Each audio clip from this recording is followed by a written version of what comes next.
Hi and welcome back. I don't know about you, but this heat can go away. It's been very draining. This whole week has been very tiring. I went into the office, got everything we needed to get done. Now that we're back at home from the office, it's time to get back to work and get things done, cleaned up, whatnot. Today's going to be very simple. We're doing a pasta salad with a sour cream base sauce. Now, I did have a neighbor give us some pears. They're not ripe yet. They fell off the tree, so we're letting the ones that we picked ripen a little bit before we can do something with it. Let me know what you are thinking. I will go ahead and take some suggestions and see what we can do about canning or making some desserts or some pear bread. Let me know. I'd like to see what my audience would actually like me to make with these pears. So let's go ahead and get started. First thing is first, boil your water. Make sure you have salt in here. Some people actually put in a little bit of olive oil so that the pasta doesn't stick to each other. You can do both. There is no right or wrong way to this.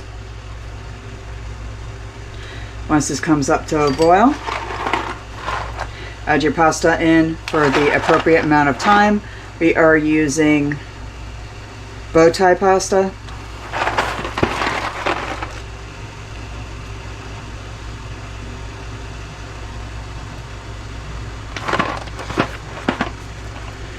We're going to boil this for 10 minutes and then let steam in the basket for another 2 and then rinse with cold water to do a rapid cool.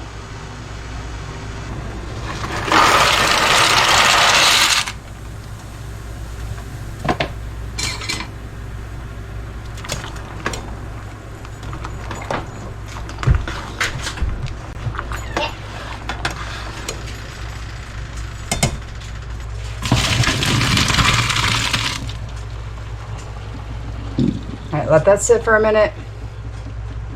And then we're going to rinse it off with cold water. And in the same pan, we're going to go ahead and make the sauce. Okay, here we go with the cream sauce. 2 cups of milk.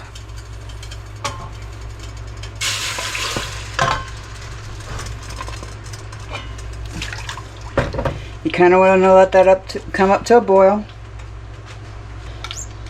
Okay, we're going to add 2 teaspoons of garlic.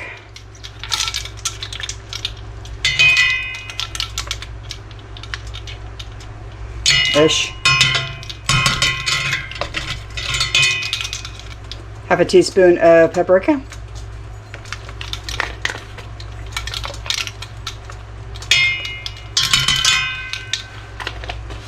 One teaspoon of ground mustard.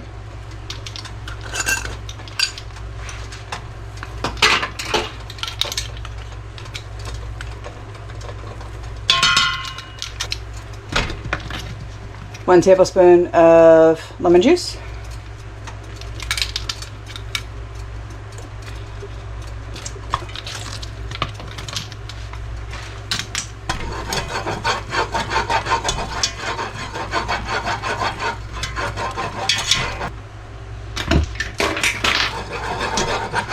This will help thicken everything up.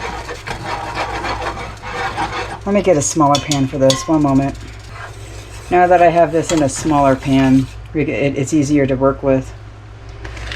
We are going to go ahead and add about a cup of bacon bits.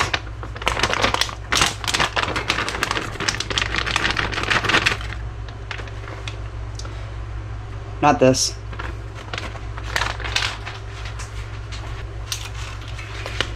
And we're going to thicken it with your favorite thickener.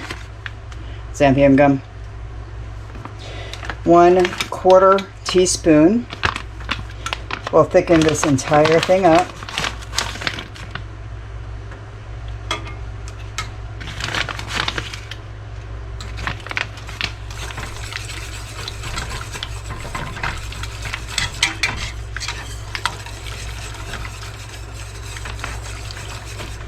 And let that sit for a minute. Then we're going to add our peas and carrots.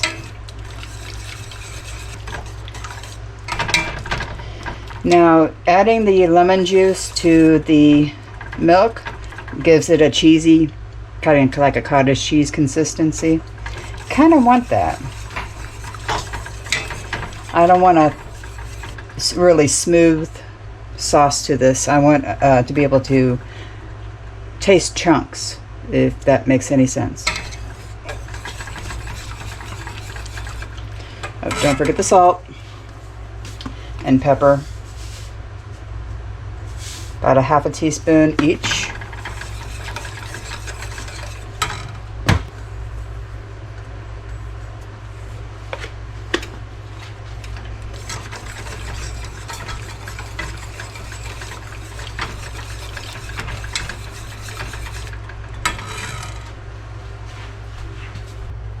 While that is thickening up, let's go ahead and rinse off the pasta. What this does is it cools it off real quick and rinses any extra starch that's on the pasta.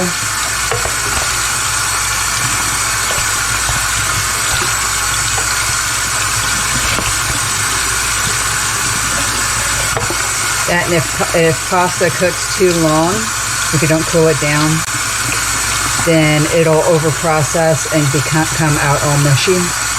And for a pasta salad, we kind of want it a little bit, you know, on the chewy side.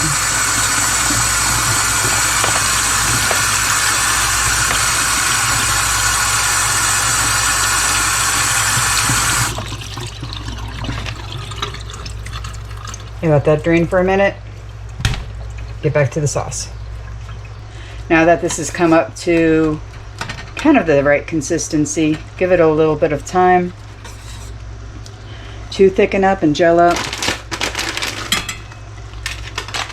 Now we're going to go ahead and add a whole bag of peas and carrots.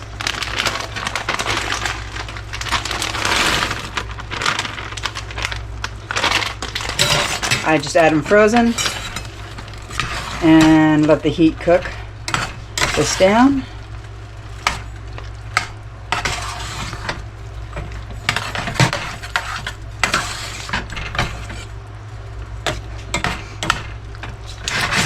Let it sit for a minute and then combine everything.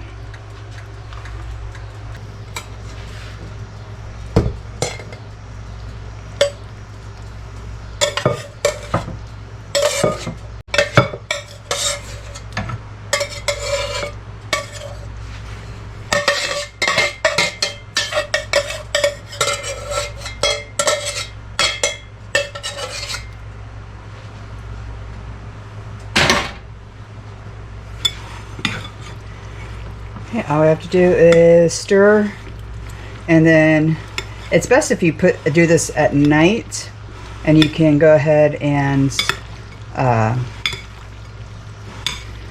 chill this in the refrigerator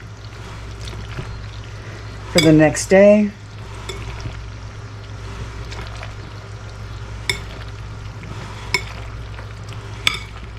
But this is perfect for picnics. You can have this as a main meal or a side dish. Since with this, we have this Labor Day coming up.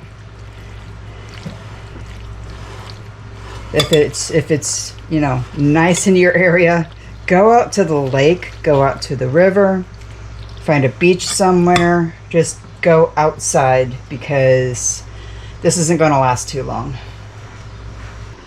It's been draining. This heat has been unbelievably draining on everybody. Moods are at a at an all-time high. So hopefully in your area it's a little bit cooler. Cross our fingers. I did hear that the Sierra Nevada Mountains got 3 inches of snow in August. That's never happened before. I don't know if this is something that is to watch out for in the winter time. If we're going to have a more of a colder winter this year or not. We're preparing. I've got a lot of canned foods, enough to last us a few weeks. Just to let you know that if your electricity goes out and you're worried about food spoilage and it's at minus 10 degrees outside, guess what? Outside is now refrigerator. I had a lot of complaints whenever we had -1 degrees of people food spoilage. They thought that their food was being spoiled. No, it's not. Throw the milk outside. It won't spoil. It'll freeze. You don't have to worry about that. So long as it's 40 degrees or below outside, you can utilize that. So just watch out for critters. Well, that's all that I can muster this today. Like I said, I'm extremely tired. I'm drained. Physical therapy actually knocked me out yesterday. So I'm going to go ahead and sign up for this week. I'm hoping we can get to those pairs next week. If not, I'll let you know. Thank you for joining. Hope you enjoyed. And we'll see you next time.